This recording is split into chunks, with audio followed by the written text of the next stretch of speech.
Welcome to MCTV Extra Point. I'm your host, CJ Ritchie. Thanks for joining us for your favorite sports show around Mercer County. Now, the World Series is going to start off tomorrow night with the San Francisco Giants going into the Kansas City Royals' house and trying to give Kansas City their first loss. Madison Bumgarner, the ace for the Giants, will go against the ace for Kansas City, James Shields. It's going to be a very good series, but I think Kansas City they've been very talked up about being 8-0 in the postseason. San Francisco's got a lot more depth in the bullpen, and the plate, they're very spread out, while Kansas City has been getting off Billy Butler and Eric Hosmer. I think Hunter Pence and Pablo Sandoval are the keys for San Francisco, as there's going to be a lot of small ball going on with bunting by Pence and a lot of base stealing, and then Sandoval's going to have to knock in those runs. For Kansas City, Alex Gordon and Hosmer are going to have to be on. So will their starting pitching. Without that, they're nothing, and at that, I think the magic runs out. I predict a 4-1 San Francisco World Series win. But that's all for speculation. You're going to have to watch it for yourself. Starts tomorrow at 8:07. We're going to come back after a short break. We're going to go with the NHL with my analyst, Nick Lucarelli. Please stick around. We'll be right back. Pretty much a good day for me would be people leaving their hands off of me. I'm always called names. Everywhere that I go, there's always someone calling me names, calling me gay. I've been choked, thrown up against a wall, punched. Nobody's ever tried to help me.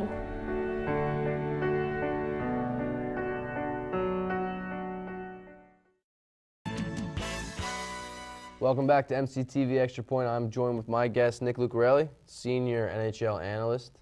Yeah, senior. Senior, yeah. Yeah. Yeah, all right.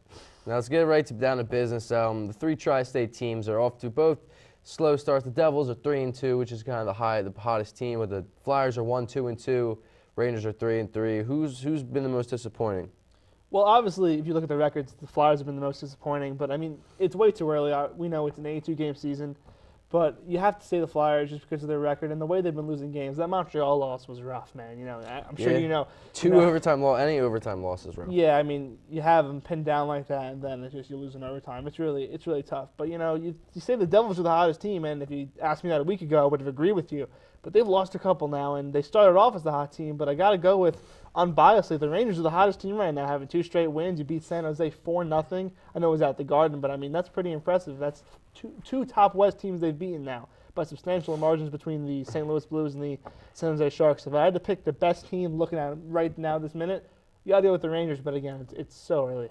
Yeah, Rick Nash looking very well. Yeah, 7 goals. 7 goals. Definitely the points leader of the NHL. Yeah, he is. Very close to, at least. Flyers play tonight, taking on Chicago in Chicago. Honestly, hockey at this point of the season is a toss-up every game to me. Yeah, I mean, every single game is a toss-up. I mean, sure, you get like you play Dallas against Ottawa, you go Dallas. Or someone like that, you Pittsburgh against anybody. Yeah, you can't go wrong with Pittsburgh nowadays. And I mean, there's unfortunately for your Flyers. I mean, if there is one team that you can bet on every night, it is Chicago. They're gonna put up some goals. Kane tased that top line with Sharp, Bickle. Brad Richards hasn't scored yet, but he's had some nice cementing that second line center. He's a playmaker. I mean, so Chicago, I think right now they're gonna be, I think, the team beat in the entire league this year. I mean, I think it's theirs to lose. I mean, Boston, they're starting to pick it up now, but 3-4. 3-4, but they started off that loss to Detroit, man. Some redemption for Detroit after that terrible playoff exit, but. I mean, Chicago, I think, has got to be a team to beat, so that's unfortunate for your Flyers tonight. Just for one game. At least they're not in our division. Martin Havlat, winger for the Devils, is hurt with face lacerations after a collision with a ref. Probably won't slow the Devils down that much. You got Camilleri, yeah. Well, Henrique, Zajac. Sure, Havlat was playing well. Well, he was part of their second line. Him and Camilleri were their 2 big signings. But, Havlat, you didn't know he was going to hold up for that long. He's an old guy. I think he's 37. Yeah, I mean, he's a veteran. Let's put it this way. He's an 11, 12-year veteran. But they're going to miss him. I mean, he cements some leadership on that second line. It's a very young second line. I believe Zajac is their top center because Henrique moved down. But now Jágr's on the first line? Jágr's on the first line. With Henrique. You got Henrique, Jágr, and Camilleri. Great top-notch first line. But now that Havlat's not on the second line, you got Zajac. Drop Jágr down. Exactly, because right now I believe it's just Zubris. That's a tough physical line, but how many points are you going to register without Havlat now? So they got to start working. We're going to see how good of a coach Pete DeBoer is, but I don't think he's that good. Neither do I. So we'll see. But, yeah, they're going to have a tough slow while he's out. Who do you think is the best out of the 4 teams who have only 1 loss and have played the best? Montreal, Ottawa, Tampa Bay, Detroit. Who's the best team out of those 4 teams? Well, well, there's one thing that's consistent with all those teams, that's good goaltending. And as you know, in this league, as a Flyers fan, and even as a Rangers fan, we know that without goaltending, you can't do much in this league. And they've all got top-notch goaltenders between Carey Price, Ben Bishop, Craigie Anderson. So, to me, who I think is the most impressive team so far, I think is Tampa Bay. I think with their free agent signings of Anton Strawman, Brian Boyle on the fourth line, you've got Callahan cementing in there, Stamkos top line center, you got Pallett, the rookie, who comes in nicely. I think with Ben Bishop playing the way he's playing, and with Victor Hedman, what a season he's having so far. He started right off. I think he's definitely the defensive point leader. I think he's right behind Nash and the points in general. I think they're the most impressive team. I think they might be the best team with one loss. But, again, it's going to come down to goaltending. Carey Price gets hot. Craig Anderson gets hot. Who's the other team you mentioned that has one loss? Detroit. Well, Jimmy Howard's Jimmy actually Howard's playing well. like he should. Exactly. Who knows how long it lasts up. And if Datsyuk comes back healthy, Detroit's going to be scary, too. They're all real good teams, but I have to go with Tampa Bay. I will go, I go Montreal, Tampa Bay. Colorado and Boston both have 4 losses, who's obviously both disappointing, but Boston's got a little more leeway with how good they are. Both goalies. What goalie do you think? Tuukka Rask or Varlamov? Who will start to tear it up? Tuukka? Well, you got to pick Tuukka just because of his track record. Varlamov. But as if you go right now off the defense of the team after losing Boychuk and Colorado losing their points guy with Stasny, who takes the biggest blow on goals forced? Goals forced? Well, first of all, Boston's going to pick it up again. They just are. They're the class of the East if you look at them on paper. They might not win the East, but they're the best team in the East. Night in, night out, even when they've injured, they have so much depth. But, Varlamov really only had one good year. I know it's easy for people to get excited like they do in sports. They get excited about people having great years, and you should. But you have to look at stuff in perspective. And, Tuukka's the guy. He's won a cup. Well, he wasn't the starter, but still he was a substantial part of that team when they won the cup, and he had a great playoff run. He won the Vezina last year. He's going to pick it up. Varlamov, I'm not sure. You got Hedja, and I believe the other defenseman. I don't remember his name, but he's a good defenseman. But the problem is, the point I'm making is they don't have good depth on that defensive line. After that first line, it's Varlamov by himself, and like you said, without Stasny, the big center up in the second line, maybe the best second line center in the entire league. To not force defensive on two sides, offensively and defensively, just relying on the defenseman, it's tough. So you got to go Boston. You got to go Boston. Also, one quick point. I think St. Louis. I think Backus will go down. I think Stasny will have to be the first line center. Yeah. But off that, I think you can guarantee yourself a point for Wayne Simmons tonight. I know people don't like to hear that, but he's third. He's third, but he looks him and Nash, man. I'm very sure Simmons will corral himself a point. That's all we have for NHL for today. Thank you, Nick, for stopping by. No problem. Can't wait for next week. Stay tuned. We'll be right back with Vic and Cam for NBA and NFL news. Thank you.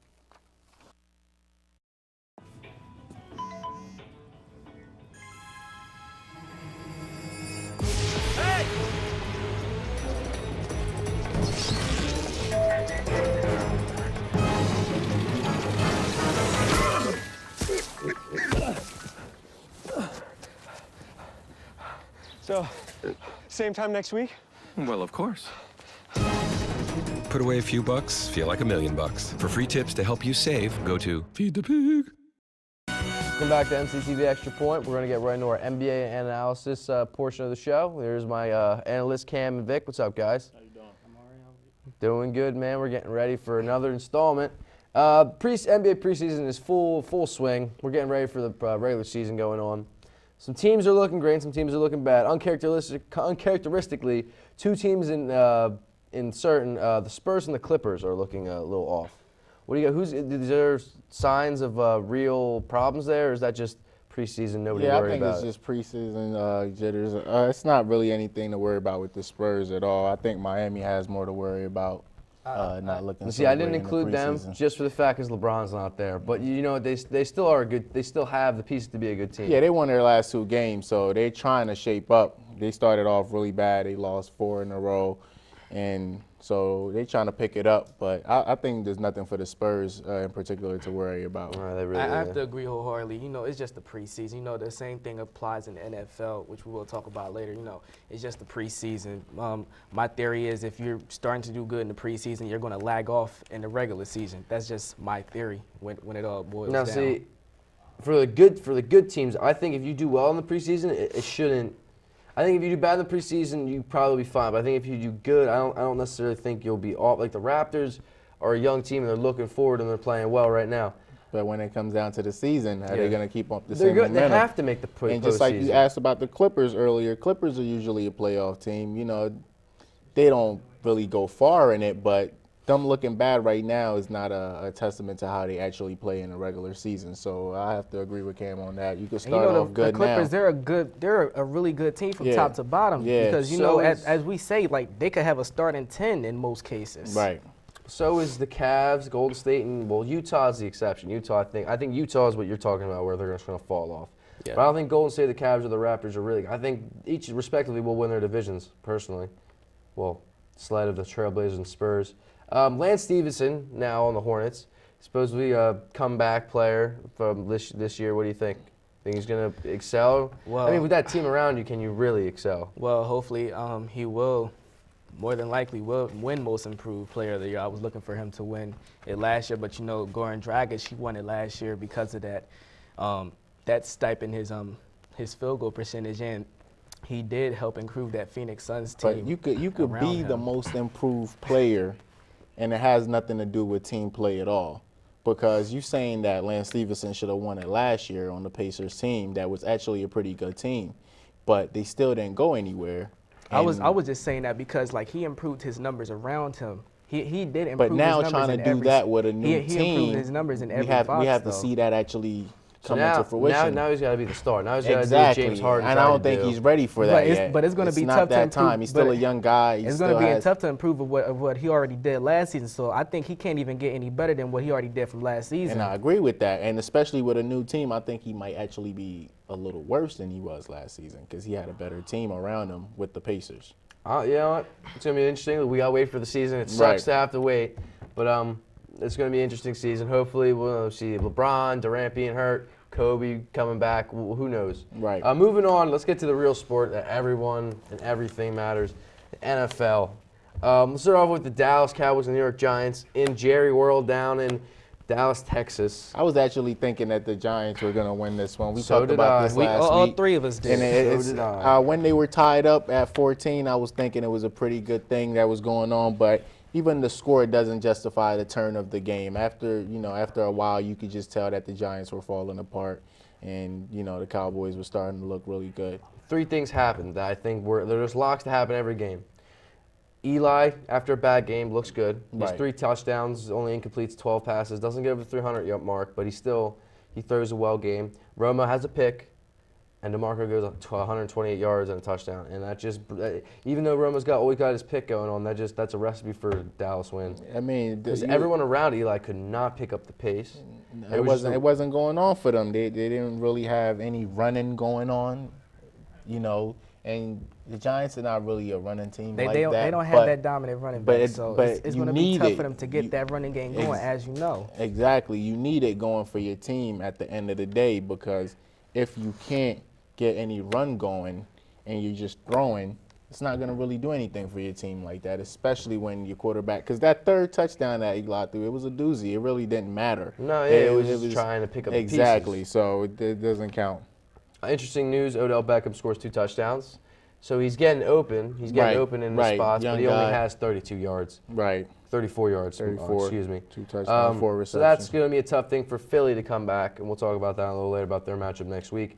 But let's move on to my there's 3 really close games. And let's start with the first one, the most shocking, St. Louis against Seattle in St. Louis.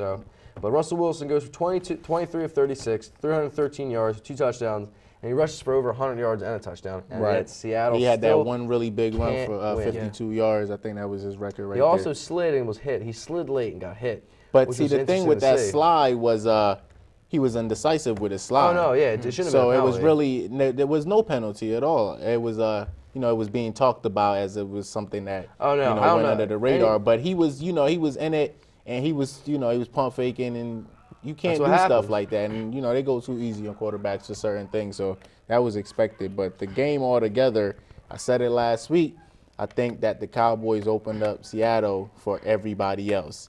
And this is not good for Seattle right now because It's good for everyone else. I'm it's starting to good bet for against them everybody now. else, but it's like if the Rams get you next and then they continue to do the damage that's been done, that's not good for your team at all. They need to regroup and figure some things out.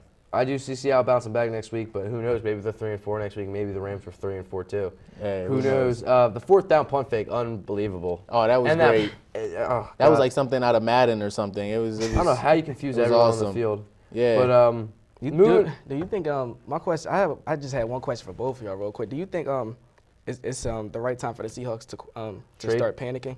well, Not really. I mean, I Not think panic. it was panicking when you trade Percy Harvin away. Yeah. I think that's panicking of like, I can't take care of this in the locker room now, so let's just get rid of it for some draft picks, and then we'll figure out. But you know, they did it because they had to clear up cap space, because you know this is Russell Wilson's contract year, That is true. And what can you do around? Like, Marshawn's getting older. He's going to get hurt. and this is And his he's not contract really year as producing. well. The last 2 games, he hasn't been showing up And at all. Turbin doesn't look awful, had- but he's not Marshawn Lynch. He had more carries. He had more carries this game than last game, but managed to get less yards this game. He only had he's not 53 looking, yards this Yeah, past last game. game he had The 61 Rams' yards. defense isn't something to mess with. I mean, they Nah, might they're- be 2-4. That front line of the Rams is, you're right, it isn't anything to play Their with. offense so. is trying to shape. I feel like they need to go in panic mode to do anything. But Rams? Yeah, but when Yeah. they get going, they actually look pretty decent.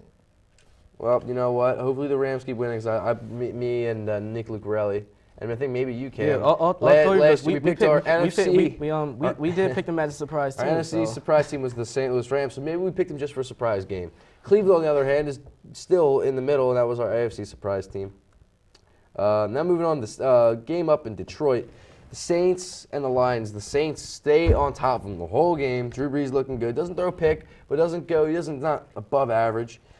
And that the last I think 6 seconds the left. Saints Stafford were not gets a ready touchdown. for this Lions team. They're not ready for the season. They're 2-4. They're not looking too good. They look confused. They're not too sure about themselves, and it's not a good thing. And then at the end of the day, we can't discredit the Lions. What They're it comes 5-2 down to, right I now. think- They are 5-2. They're one of those teams that I did win. The most ugliest the first win where they have Calvin go off. That's kind of a solid win. The last 4 wins have been just grimy. And they got balls it to the done. wall, and they get them. Yeah, The they're name just of the game tooth is and win. nail.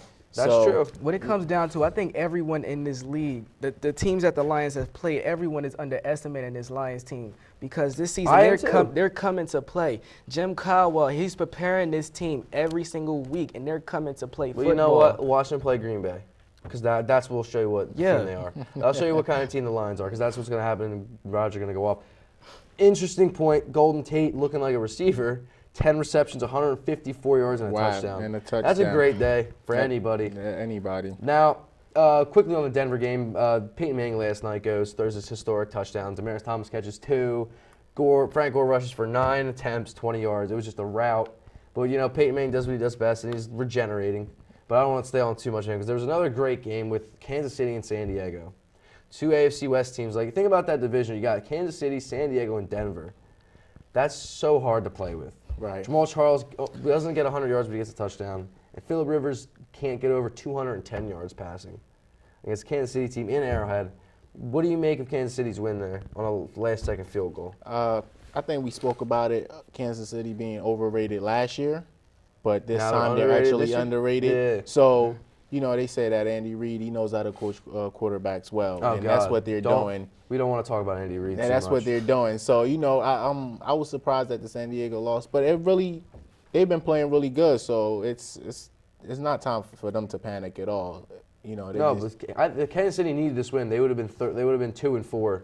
But now they're 3-3. Now they're an average team, and now they can just keep plugging away. Right. While San Diego's probably going to maybe not fall off, but if San Diego doesn't do what they're supposed to do, I see Kansas City taking that spot in the wild card. But that's all for speculation.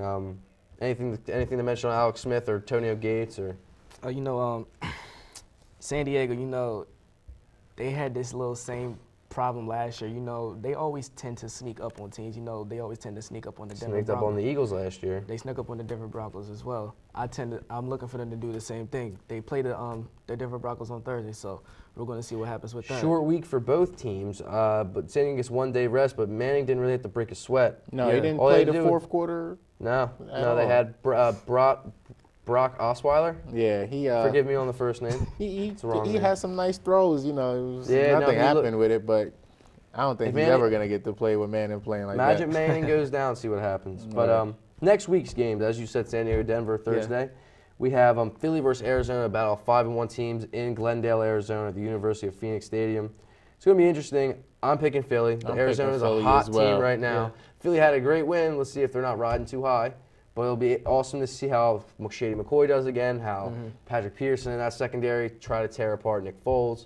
We'll see who picks out there. It's going to be a great game. I'm picking a Philly win by 3 points. I don't see it by much. Baltimore versus Cincinnati is my most interesting game next week.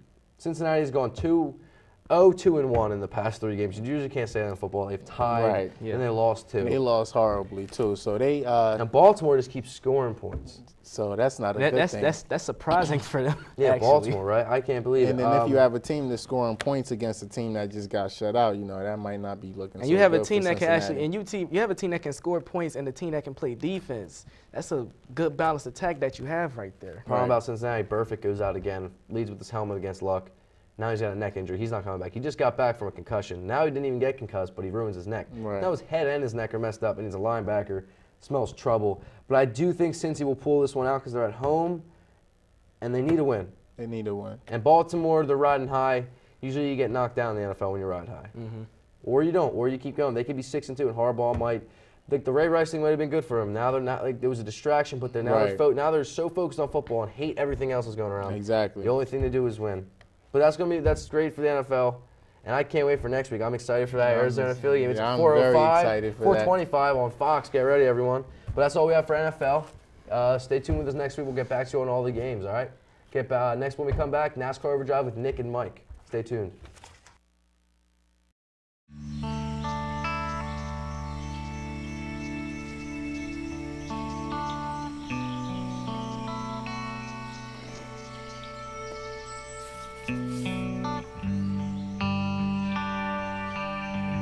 This is the moment I knew.